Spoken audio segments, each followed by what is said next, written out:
And we do want you to know that this is being recorded. People will be able to see this after. Hi, Kathy from Crow Wing. And as you're waiting, as you're coming on to the webinar, please put in your name, where you're from, and what's something you would like to learn today.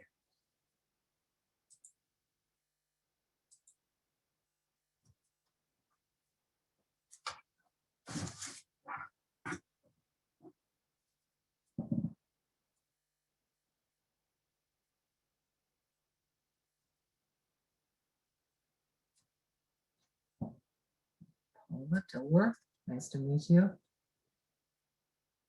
Debbie from Minneapolis. So talking about food storage and food safety for longer periods of time. Thanks.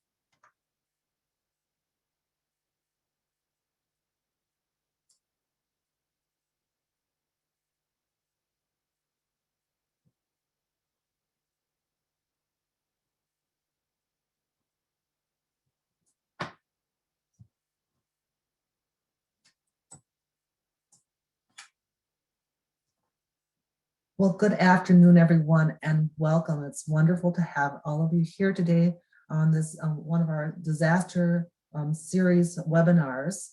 And just some questions for you.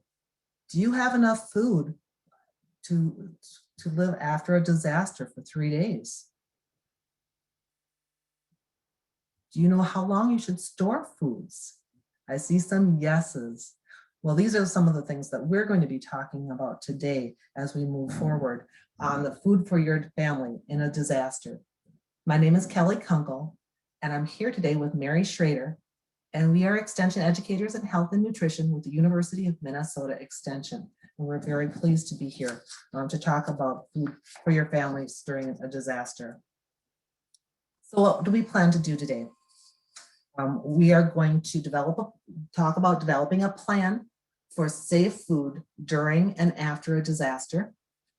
We're going to identify strategies to feed your family after a disaster. And we're going to determine if foods are safe to eat after a disaster. So I think it's important to talk about what is a disaster. And a disaster is a sudden event. It could be an accident or a natural catastrophe. It could be some type of weather-related issue that could cause damage, sometimes great damage, and loss of life. So in the chat, if you would please, what are some of the disasters that you have in your area? Because I know we have people from across the country on our webinar today. And so if you could just put down some of the things that you're aware of, that in your area, these are some disasters that people might face. Mary and I are from Minnesota, and one of a very, very common type of disaster that we face, particularly in the summer, are tornadoes. And I'm going to just share a personal story. Back in March 29th, 1998, Minnesota had a huge, in southern Minnesota had a huge tornado. 14 tornadoes touched down in southern Minnesota, the most in any time in 1 month in March. It caused such significant damage, loss of life. It was unbelievable, the amount of damage. The area that I worked in didn't even look the same. Some of the people would say, I can't even get around town because all of the landmarks are gone. I can't even see where I need to go because there were so many buildings down, so many trees down. And it was just a situation, a disaster that created the haves and have-nots very quickly. People had food, they had water, or they didn't have, or they weren't prepared. Building supplies were at a premium, and it was very difficult to find those building supplies or even tarps to cover up. And it was really a devastating time. And now we're looking at 23 years later. I can't believe it's already been 23 years and things still are not completely recovered. You know, there's things that never could get built up. But I do want to just emphasize the importance and the value of community and how agencies responded and how different church groups and organizations responded. It was very impressive, but a very difficult time. So I'm just looking in the chat as people are writing down ice storms, floods, tornadoes, power outages after a snowstorm. Yes, electrical grid outages, rioting, floods. We've experienced a lot of that in just the last year, haven't we? And a story about Georgia was underwater in 1994. So we're going to discuss some of those disasters today and how we can make sure that our families are fed and have water during this time. And so I'm going to turn it over to Mary, and she is going to talk about how we can get together and have a plan.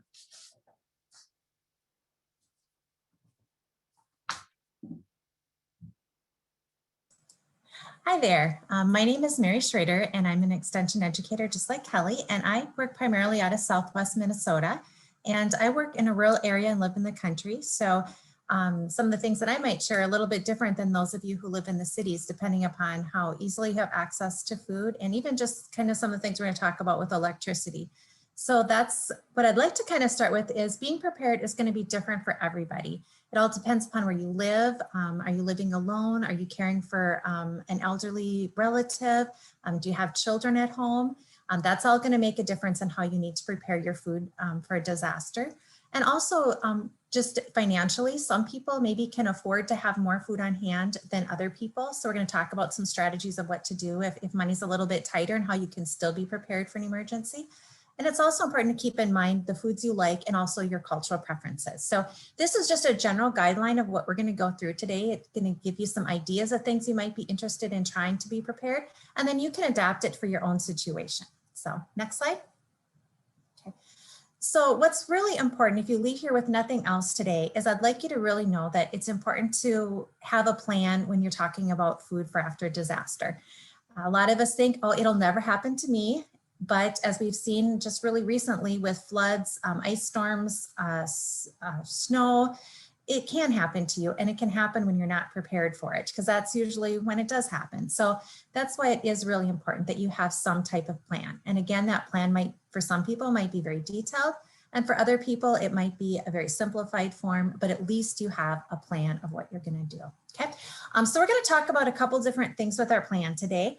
We're going to talk about making sure you have a 3-day supply of water, a 3-day supply of food, talk a little bit about some foods that are good to keep on hand that don't require refrigeration, and then finally focusing on some foods that your family normally eats, because as much as we like to introduce foods, a disaster is not a good time to start trying new foods. Okay, so next slide, Kelly.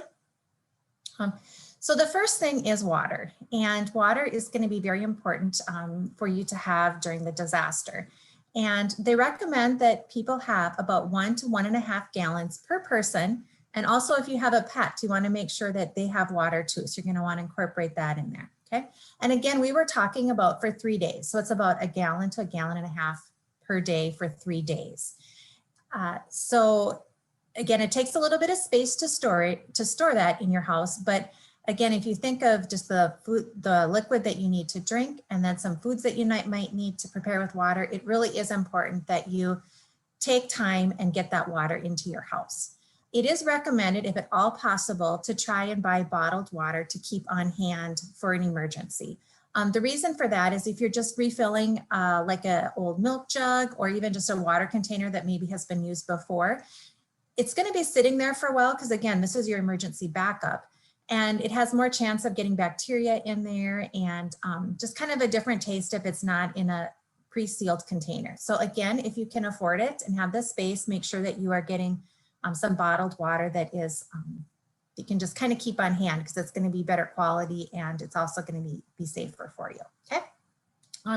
When we do talk about that 1 gallon per water for a person, there are some circumstances where you're going to want to make sure that you do have more. if you're in a really hot and especially hot, humid situation, you're going to want to have more water available. And also if it's like a storm that's going through or something where you know you're going to be doing a lot of work potentially, again, you're going to want to make sure that you increase that water because you're going to be sweating and need to replenish those fluids more quickly. Also, there's some special groups that want to make sure that they have more water. If you're pregnant or breastfeeding, it's important that you do have that extra water because you need those fluids, especially for the breastfeeding, to produce milk for your babies. So keeping those special circumstances in mind is also important. So next slide. Oftentimes we hear during a disaster about boiling water or if your water isn't safe. And this can happen for a number of reasons. Maybe there's something that happens to the municipal water system, or maybe you're in the country and don't have access. Your well pump maybe isn't working, or maybe it's been a flood and your well pump has been contaminated. So you want to make sure that you do not have that bacteria or any other things in your water. So again, this is why it's very important that you do have your 3-day supply, so you have some to get you started.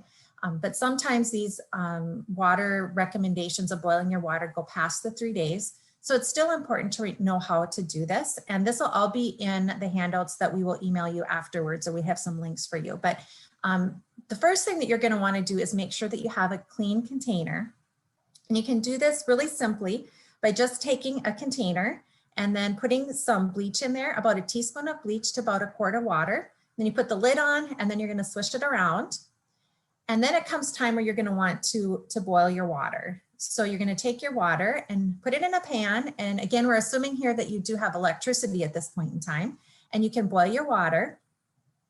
And then you're going to let it cool. And while it's cooling, you can take that other container and dump the chlorinated water out, because that's what you use to sanitize your containers. You can dump that out. And then once your water that has been boiled is cooled, you can put that into your container, and then that'll be ready for you to use for water. This water you're going to want to use within like the next day or two, because again, it's not designed that it was going to be used for an extended period of time. Okay. So they also have another way that you can do it. If you don't have electricity, you can add just a small amount of bleach to a gallon of water and then wait for about 30 seconds. So again, that recommendation is on there. So it's just a little bit of bleach that you're putting into your water. And again, it's 1/8 of a teaspoon to an entire gallon. So that's gonna make it safe for you to drink also. Okay, so next slide. Okay, let's see. Here's some information on some food storage. And before I move on to that, I see someone just put a really helpful tip in here for the water. They said a standard 24-pack of single-gallon water bottles is about 3 gallons. So that's a good reference. And also, I always think it's handy to get, like, you can also get like the 3-gallon or 5-gallon water jugs, and those are handy to keep on hand too, if again, you do have the space for that. So, now, let's see. Sorry, I missed that. Was this to pure? Okay, good question. Was this to purify rainwater or lake water? This is really designed more for, like, just recently, like in Texas. So they had a boiling water order for several of their counties. So they were still able to get the municipal water from the city, but then because there was some bacteria in it, they had to go and boil it. I am not sure about the rainwater and the lake water, because it depends upon, there might be some other bacteria in there that could cause some other illnesses. So I would just stick to it more for the city water that you are using for that one. And if I can check on that and do some things, but there's some other bacteria that could potentially be in there. Giardia, Kelly, do you know for sure? I don't know if boiling kills that or not. I have to check on that. So we'll do some checking and we'll include that in the email. So good question. So, okay. So then we're going to move on to some food storage. And these are foods that are good to have on hand so that you have food to eat again for those 3 days. So there's a couple things to keep in mind as you're kind of thinking or planning what foods to have on hand. I'm going to list a lot of different foods. And again, you're going to want to find some foods that work well for your food preferences and the space that you have. If you have a pantry, you're going to be able to store more than maybe if you live in a 1-bedroom apartment with just a tiny kitchen. So hopefully we can kind of come up with some strategies to help you think ahead of how you can always kind of have some basic things on hand so that you can meet your nutritional needs in the case of an emergency. Okay. So for some people, I know they will have like a box where they will just have food for their emergency food, and they just keep that handy and they never maybe touch it. For me, I know that's not realistic. I like to keep my shelf and I keep it rotated. So I know I always still have that 3 days worth of food, but it's not packed like away in a separate container because I just don't have the space to do that. Okay. So as you're putting some foods together that you want to keep on hand for 3 days, here are some good things that work well. You're going to need some protein foods because those are the foods that are going to help fill you up and also give you some of that endurance that you're going to need to get through whatever type of disaster it was that you are in. Things such as peanut butter, other nut butters, in case you just have peanut allergies, those are good. And a lot of your canned meats, things like canned salmon, canned tuna, and even canned chicken. And it's nice to have a variety of different ones because again, if you had to eat tuna for 3 days, you're going to get tired of it fairly quickly. So maybe you do 2 cans of each depending upon the number of people in your family. So that's going to give you some variety. Smoked and dried meats are also nice to have on hand. Jerkies. One thing to keep in mind is some of these can be quite salty. And if you eat a lot of salty foods during a disaster, you're going to need more water. So that's going to help pull down some of your water too. So, and also nuts are another great resource to have for some protein foods. Okay, I see someone also added some canned beans, and I think we have those under the vegetable section because beans can be used either ones, like your kidney beans or your black beans. And yes, those are great resources for some protein, especially like refried beans. Those work really well too. Grain foods, these are foods that are going to give you energy. So things like cereals, crackers, breads, and tortillas. Bread is one thing that you kind of need to rotate, otherwise it's going to get dried out or moldy. But I have a deep freezer at home and I kind of just keep 1 loaf of bread in there for kind of backup that I can pull if I need it. And if you're just going to keep it in the freezer for a short period of time, it's not going to lose its quality. If you're going to keep it in there for, a month, it's going to start to get a little freezer burnt. So if you are putting some of those grain products in like a freezer to store, you're going to want to make sure that you are rotating those fairly quickly. So next slide. Food storage. So here we have the fruits and vegetables. And one thing to keep in mind is I have listed just the canned, the dried, and the juice for fruits and vegetables.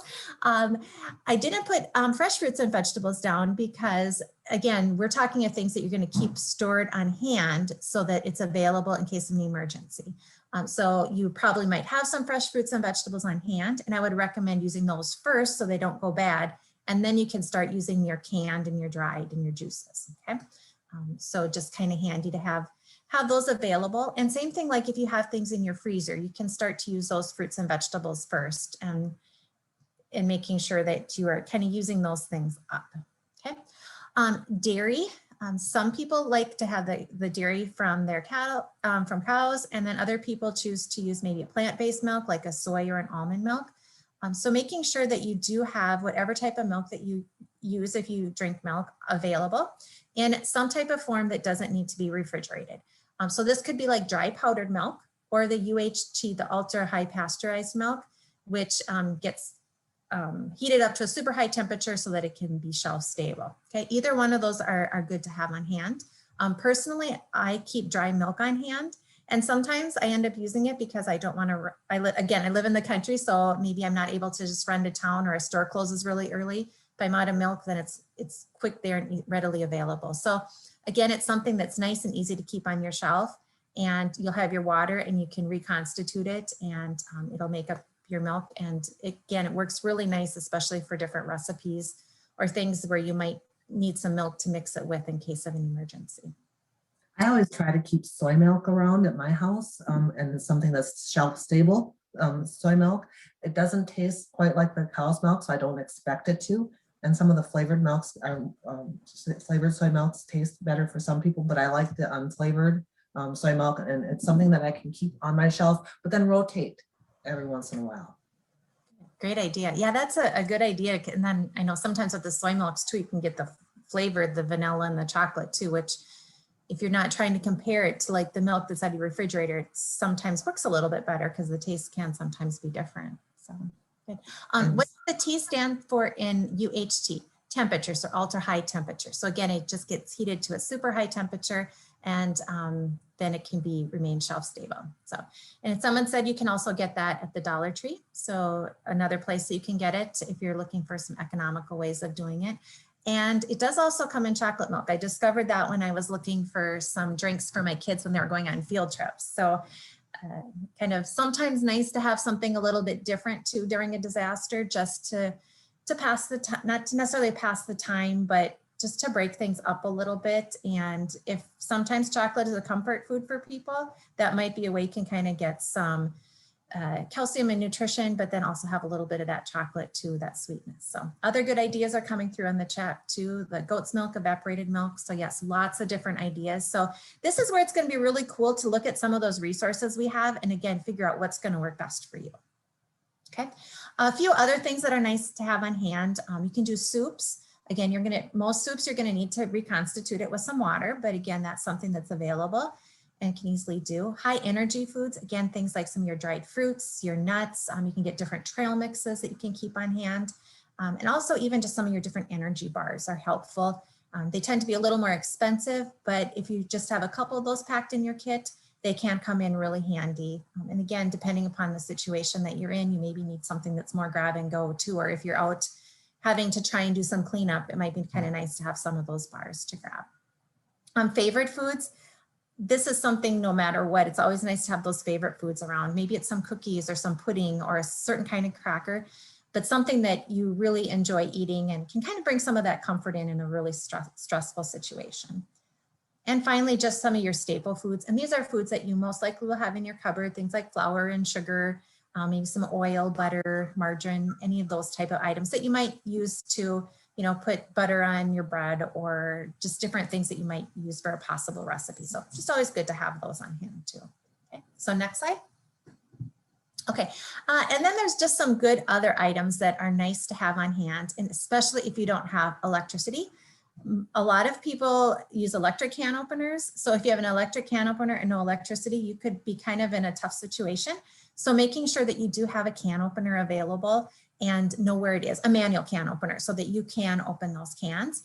If you have an electric one upstairs, I'd even suggest, where you keep your emergency foods, maybe keep your can opener right there so you know where it's at in case of an emergency. You can also do paper towels, paper plates, disposable silverware. And again, these are for those situations when you don't have access to water. It's nice to have those available because you don't have to wash them and worry about, again, cleaning more water, especially if you're on have limited water available. So nice to have those disposable products available if you do need them. So, next slide. Okay, there's also sometimes some special considerations of things to keep in mind. If you are breastfeeding or know of someone who is breastfeeding, you want to keep some things in mind, especially if you don't have your baby there. If you do have your baby with you, breastfeeding shouldn't be a problem. You can just continue to breastfeed your baby. Again, you're going to want to make sure you have some of that extra water, and maybe make sure that you have some extra food available too, because you're going to need those calories to produce that breast milk. A little bit more of a challenge comes in if your baby is not with you and you have an electric breast pump. Because again, if you're without electricity, that electricity is not going to work. So either make sure you have a battery backup for your breast pump, or that you have some type of manual pump that you can use that doesn't require electricity, whether it's a hand pump or some other way that you might do it. So again, just thinking of that, that's something a lot of time that people may forget, is that breastfeeding. If you have an infant that is using infant formula or eating infant formula, it's good to have some formula available that is the ready mix, where you can just open the can and it's ready to go. It's just one less thing to worry about in terms of cross-contamination with different bacteria. If you can just open it and pour it into the bottle versus having to mix it with water. Again, not knowing how clean and sterile some of your situations might be during a disaster. So again, just making sure you have some of that on hand, it's going to make it a little bit easier. If you do use powdered formula, again, making sure you're accounting for that baby and that water for that formula in the water storage. Also, if you have a young child or a baby, making sure that you do also include some of the infant cereal, and some of the ready to serve baby foods also are helpful to have on hand. And finally, with special diets, if you follow any type of special diet, making sure that you are including the foods that you need for your diet, and actually just your personal preferences too. Okay, next slide.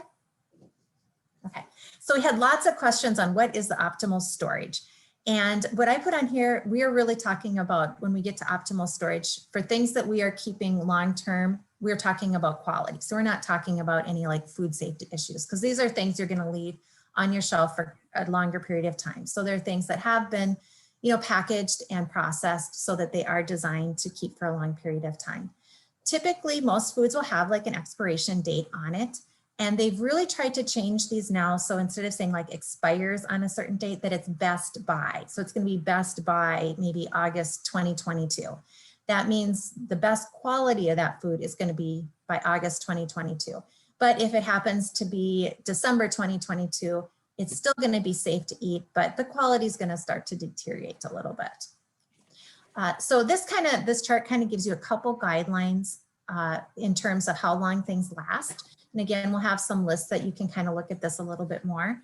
But I think the real key thing is remember that it really is best by, okay? So cold cereal, they say 12 months for that. Canned meat, 18 months. 24 months, things like your cans, fruit, vegetables, fruit juice, dry milk is also about 24 months. And things like dehydrated potatoes or canned potatoes can go about 30 months. So some of them can go really long. And I would say, again, it's that quality that is really the key thing, because usually it's not a food safety issue. If you start getting into more your fresh produce and your dairy milks, that's where you start to run into really having to watch the expiration dates a little bit more carefully.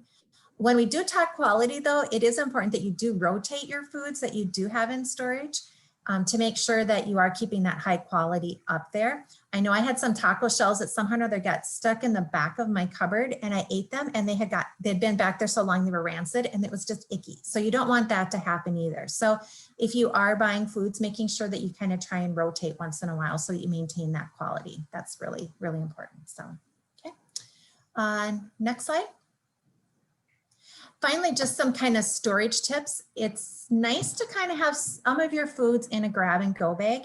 And I think COVID, for myself, this made this more apparent that I probably should have some foods ready to go. So sometimes we're mainly talking about disasters, but sometimes if you have an illness in the family that hits everybody, it is nice to have a bag of foods that you can just kind of grab and have available that are really easy to prepare, easy to fix, and things like your crackers and your nuts, things that aren't going to go bad, but that you can just quickly and easily grab it. And again, think of an emergency situation. If you're all of a sudden told to go to a hurricane shelter or there's been a tornado, if you can have some foods that you like and you can have it ready to grab and go, that's just going to be nice to have a few foods that you know that you have available and they're foods that you like and you have control over those versus maybe waiting to when the emergency food is going to be served or something. So kind of nice to have a few foods available, at least in a grab and go option. Keep the minimum storage and kind of rotate your shelves. Like I said before, if you kind of always make sure maybe you have kind of like a par level of 6 cans of tuna available, and then kind of use those and keep rotating them and then always have that 6 cans, then you know you are going to have 6 cans in case of an emergency. So kind of doing that check whenever you're grocery shopping of not thinking, okay, is this the bare minimum I need or do I have enough in case of an emergency? Okay. So if money is tight, that is a lot harder to do. But again, if you can just catch something on sale and start to kind of make a little bit of a collection, that's going to be really helpful to do. Okay, and then finally, just again, making sure you're rotating things. So if there are certain foods you're keeping, especially for an emergency, rotate those kind of like maybe at the beginning of a storm season or something. So then you know you are getting things through. So good, next slide. And I think it's you, Kelly, correct? Yeah. Thank you, Mary. So what we see here is one resource that we have that with the University of Minnesota Extension, we have a menu that's for 2 weeks. And sometimes Mary just gave kind of a list of the different types of foods to have on hand, but how do you put that into a meal for your family, especially after a disaster? And so this is just one suggestion, and you'll see others online as well, but it's a 2-week menu that includes non-perishable foods. There are some long-lasting perishable foods that can be swapped out for canned items. And I see a question in there about canned goods and expiration dates. And you're absolutely right, they can be extended from the expiration date of commercially canned foods, I should specify. It will last longer, but sometimes the quality deteriorates over time. So the corn might get a different color, the green beans might get a different color or flavor, and just know that safety-wise is fine, quality-wise it will be impacted. For home canned items, we really recommend using it between from one season to the next and not extending that canning time. Now back to the menu. So this is just something that you'll have as a link with two weeks, things that can be swapped out that are more shelf stable, but the ones that are not shelf stable can be substituted with canned or dried items. And it's just a suggestion. These are just things that you can use. You're going to want to change things out if you've got any dietary restrictions or foods that you just don't care for at all, and change it to some things that you do like. It includes a shopping list, and these are items that you can have on hand. You might want to just double check that you do. It's important to know the amount. You want to make sure that you have enough of all of the items that you have. Don't assume on your shelf that it's sitting there. Just double check. And then, as Mary said, first in, first out. As you are rotating your food items, make sure that you put the newer things to the back and use up the things that.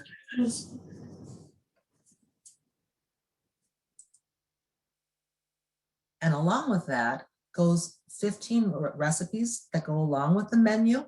And so these are 2 of the 15 recipes, and they're in, all of this information is in English and in Spanish.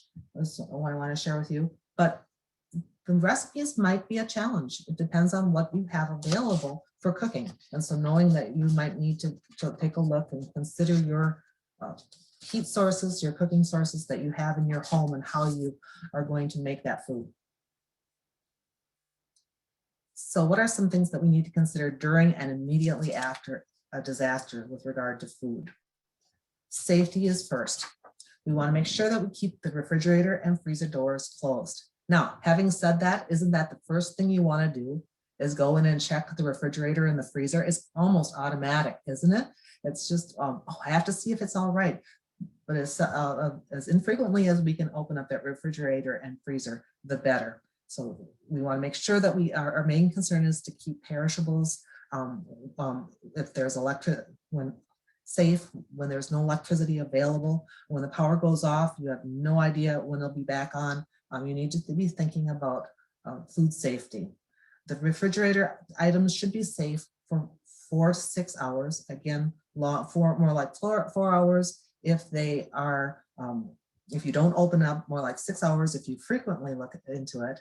And then your freezer, a full freezer will last about 2 days without electricity. And a half a freezer should keep for about 1 day without electricity. One tip that somebody has shared with us is that if you don't have a full freezer, fill it up with bags, Ziploc bags of water, and freeze those, or the milk containers, not the ones that pop off, but the ones that screw on, because they will expand when they freeze. Fill up the remaining space of your freezer with water bottles or with the Ziploc bags with water to make sure that it's full so it runs more efficiently as well.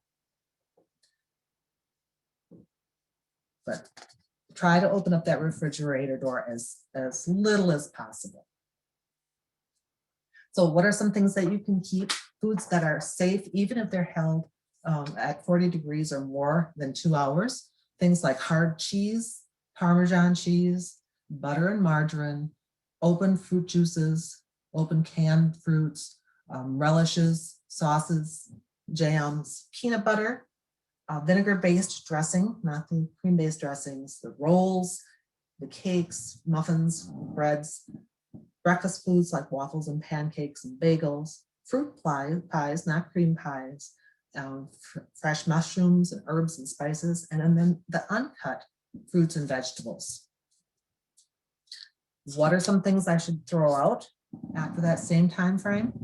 I want to get rid of my meat, poultry, and seafood, soft cheeses like brie or cream cheese, milk products, milk, cream, yogurt, and dairy products, opened baby formula, eggs and egg products, doughs, cooked pastas, and then anything that's cut or cooked for produce. So what about discarding food?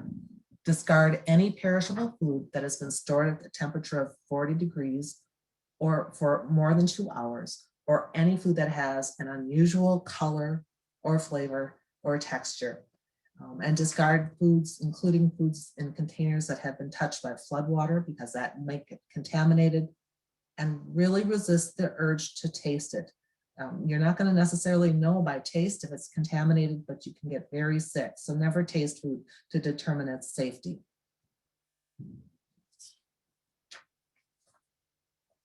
And if the food is safe enough to eat, you can certainly cook it off if you have a heat source that you could use. One example of a person who had a freezer of meat that was thawed was that they had a block party and they just cooked off all of the food and put it out for people in a picnic. This pre-COVID days, to be certain, but it was one way to make sure that the food was not discarded. It was safely eaten, it was safely cooked, and everybody enjoyed a gathering of people during a very difficult time. Somebody was reporting that Good Housekeeping reported that cooked rice at room temperature for more than a couple of hours can contain harmful bacteria. Yes, absolutely. University of Minnesota Extension also has a few fact sheets on what to do if you have to cook without a kitchen. So some examples of things that you can make without a kitchen include peanut butter sandwiches, peanut butter and jelly sandwiches, fried beans on tortillas, trail mixes, the granola bar bites, which is just peanut butter with powdered milk if available, and you stir it into the granola, and you can add dried fruit and dried nuts, and you can shape it into balls to eat later. And then fruit crisps, so sprinkling granola or broken granola bars on canned peaches or pears or other canned fruits. So those are all some things that you can prepare without a kitchen. You're going to want to have some cooking tools like a bowl or a spoon and plates, and then this would make some good meal and snack ideas. So what happens if water is available? So there's some things that you can make for meals. If you have water, things like oatmeal, the flavored oatmeal, the packet oatmeal. You can make black bean and corn salsa. So stirring together salsa and drain cans of black beans and corn, and you can serve that with tortilla chips or corn chips or even bread. You can make easy Spanish rice using instant brown rice. So boiling some water and adding the instant brown rice and just letting that sit for a little while, and then you can add the beans and the salsa as desired. Or you can make the souped up rice or potatoes, and that's again instant potatoes or instant rice, and then you put the water in, let it sit for a while, and then you can add canned stewed meat or canned beef hash or canned chicken and put over the top of that, or even soup over the top of it. If you have a refrigerator and a microwave available, your opportunities will improve for food. You have some more choices. So some examples of things would include a scrambled egg. You can make that in the microwave. Usually takes about 45 seconds, excuse me, and then rotate it. You can make a yogurt parfait with yogurt and fresh or canned or dried fruit and some granola. You can make peanut butter cream, and that's peanut butter with plain yogurt or vanilla yogurt mixed together, and then you can serve that on its own, or you can use it with graham crackers or any kind of fruit or any other kind of crackers that you want.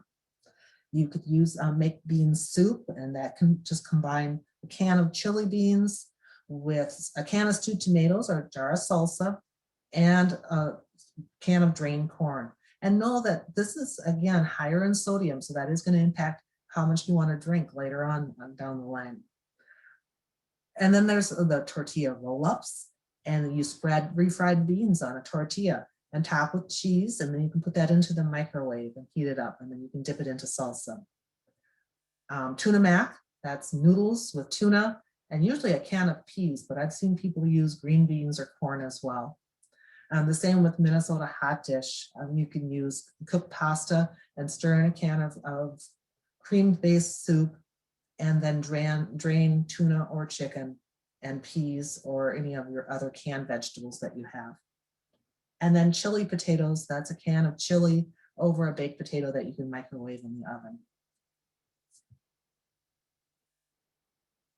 Food safety, as we said, is so important. So make sure that you keep heat food the proper internal temperature. Ground beef, 160 degrees Fahrenheit, poultry, 165 degrees Fahrenheit, making sure that it's safe. Prepare only what you need for one meal, because if it's sitting out, again, that's that food safety window of opportunity, that 40 degrees to 140 is that danger zone that we want to stay out of, and it happens very quickly, even closer to an hour when the temperature is above 90 degrees outside, and if we're eating outside. There's also, how do we cook? What can we cook with if we don't have a source to cook with? And so you can use your fireplace in your home, but make sure that it's properly vented, using tin foil or a Dutch oven to cook in your fireplace. But you want to make sure, again, it's very well ventilated. That's so critical. And not to use charcoal, because that's just too dangerous. You could easily have carbon monoxide poisoning in your home using charcoal in your fireplace. Camp stoves work their magic during a time like this. If you have a camp stove available, or a charcoal grill, or even a gas grill, you may want to make sure that you have enough propane for your grill throughout the season. I'm thinking personally for the tornado season, because that's oftentimes in Minnesota when we have power outages, but making sure that there's enough available, because it will be a mad scramble as people are trying to get things during a natural disaster. It might be time to break out that Harvest Gold or olive green fondue pot that you have in the back of the cupboard. I know fondue pots have made their way back again, and but there are still a lot of those older fondue pots, which usually takes a can of Sterno at the bottom for heating, or a chafing dish, and those can both be used for indoors. But again, make sure that you heat anything in either one of those to the proper temperature. 160 for ground beef, 165 for poultry are the important things to consider. Keeping your grill away from the house is important as well. So try to make sure that it's at least 10 feet away from your home.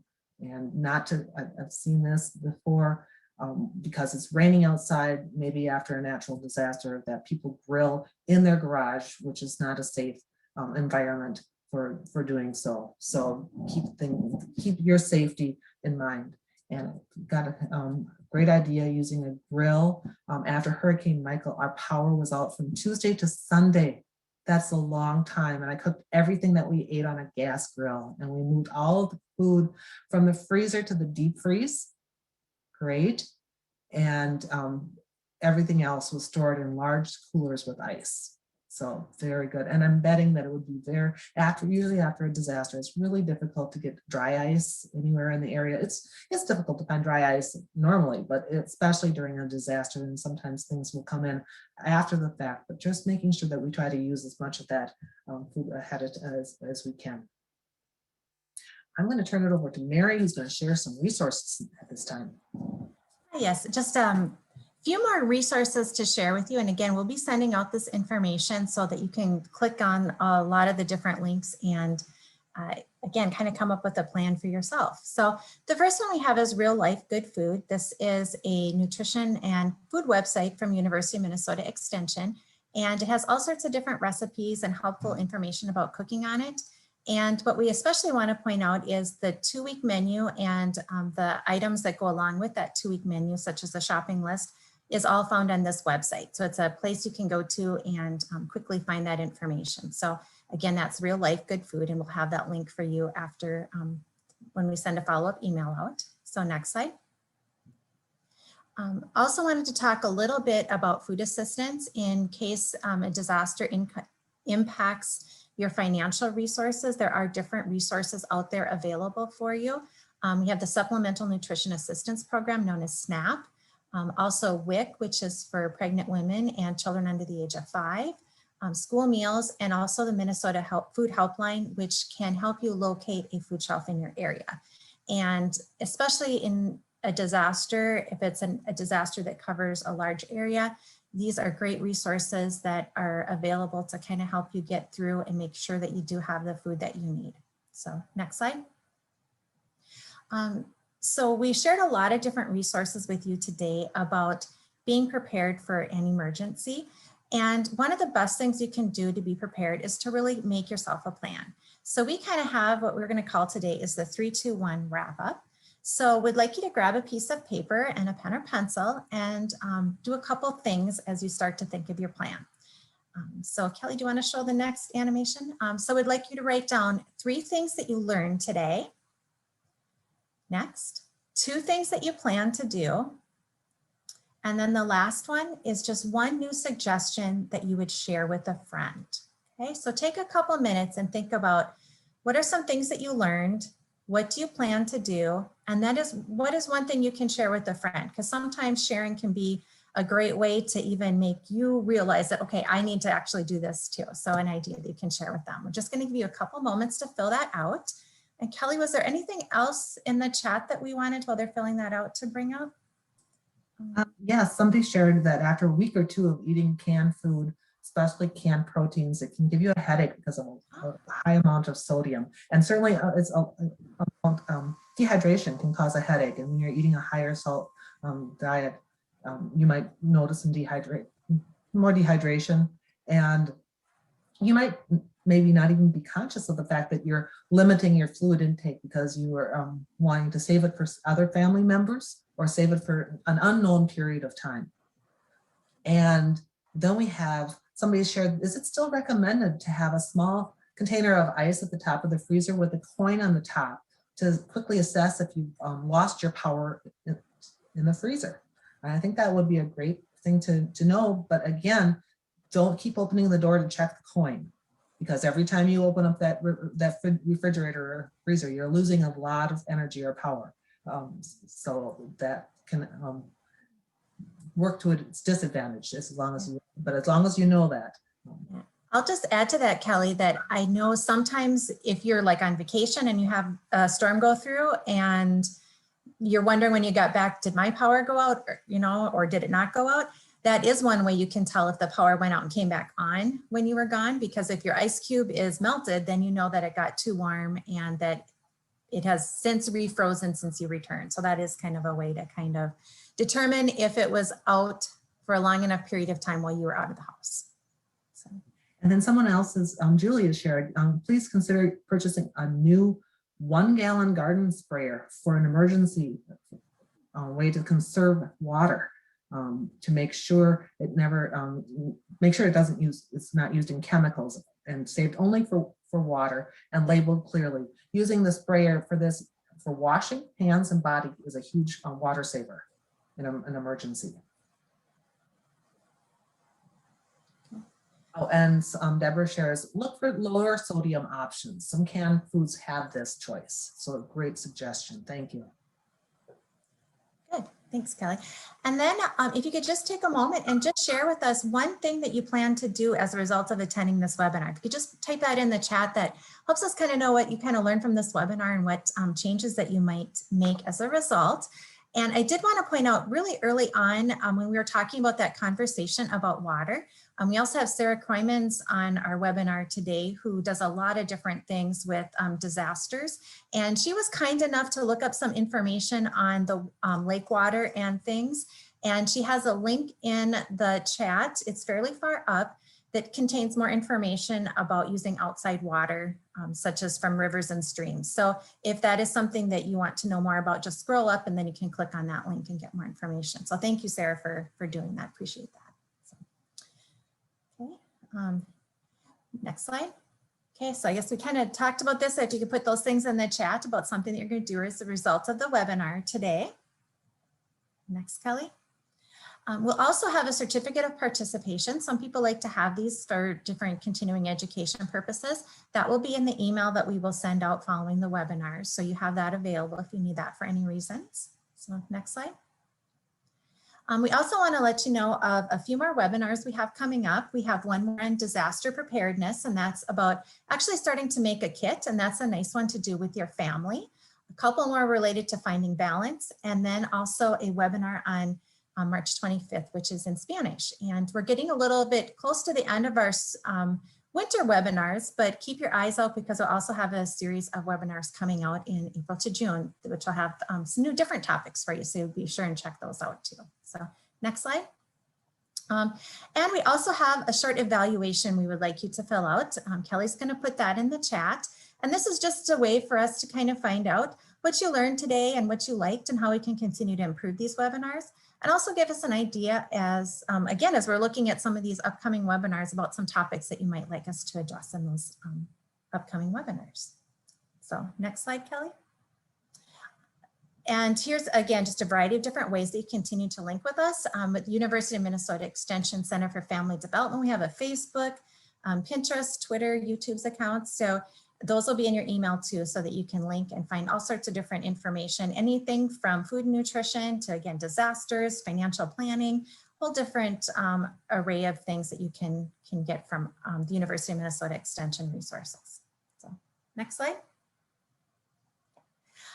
So again, if you have any questions, Kelly and I were happy to share information with you today about just different ways that you can help prepare for your disasters, or if a disaster would occur. And I'd really encourage you to take time this evening to think a little bit more about your plan. What might you do? Are there some foods that you can kind of get ready and be prepared? Do you need to add water to your shopping list? A couple gallons that you know you can just keep available in your pantry so that it is always available.